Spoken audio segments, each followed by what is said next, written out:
Fala pessoal, enfim a gente está aqui de frente ao Partenon. Antes vocês haviam visto do outro lado do morro e agora aqui de pertinho eu trago mais uma história que é bem interessante. O Partenon ele teve 3 fases basicamente de construção. A primeira ocorreu em 500 e alguma coisa antes de Cristo, que vamos dizer ali nós teríamos o Partenon original. Depois, por volta de 480 a.C., logo após um saqueamento persa, foi a segunda restauração do que é conhecido como Partenon. E é bem interessante que nessa segunda fase também ocorreu a famosa história de Maratona, porque com a vitória dos gregos contra os persas ali na região de Maratona, um informante grego veio correndo de lá até aqui, Atenas, justamente para poder informar da vitória grega. E isso foi que originou o nome como nós conhecemos hoje de uma corrida de maratona dos 40 e poucos quilômetros, que acaba por coincidir com a segunda fase de restauração do Partenon. E o bacana é que nessa segunda fase era um tesouro que se localizava dentro do Partenon, em uma das salas, acho que a sala 2 ou 3, que foi utilizado, era um tesouro da Liga Ateniense, que foi utilizado para fazer a segunda reforma dele. E por fim, a terceira, que ocorreu por volta de 447 a.C., que fez com que o Partenon se tornasse aquilo que realmente a gente conhece de um modo geral pelas suas fotos e vídeos e documentários. Tá bom? Então fica aqui umas informações a mais e logo tem mais. Bom pessoal, outra coisa bacana de comentar aqui sobre o Partenon é que existem umas gravuras que ficam localizadas no topo dele e que chamam métopes. Eu vou tentar mostrar aqui para vocês com um zoom, porque fica bem naquela direção ali.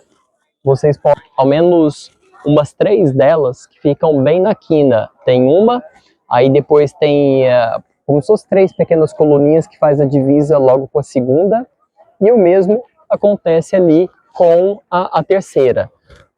As demais estão incompletas aqui, se bem que uma das partes, essa parte é a área mais larga aqui do Partenon. As áreas menores, mais curtas, como a anterior que nós estávamos gravando tem mais métopes para a gente poder verificar.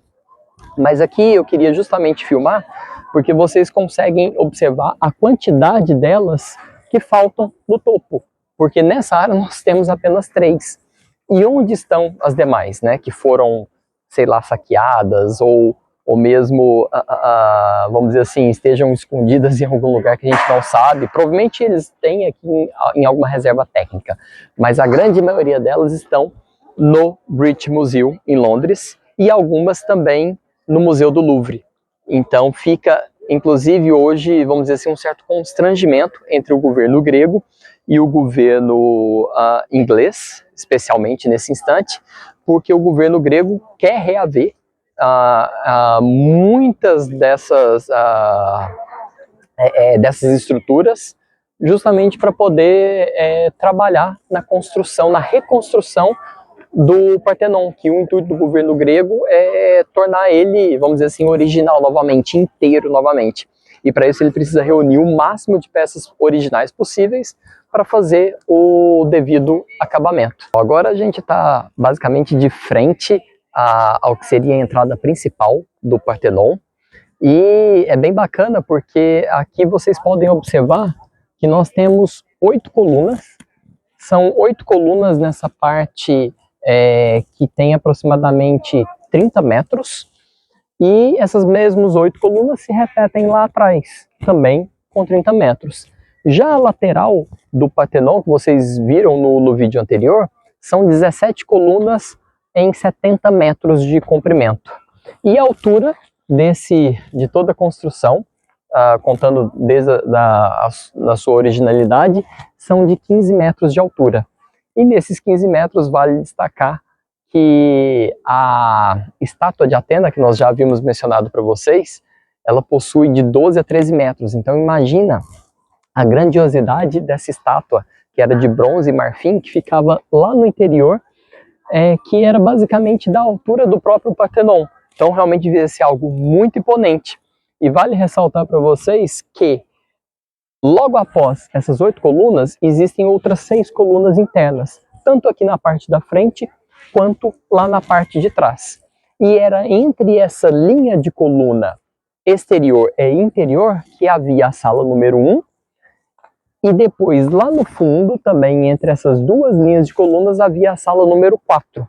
E no miolo central, onde vamos dizer assim, seria tecnicamente a parte mais coberta, completamente coberta,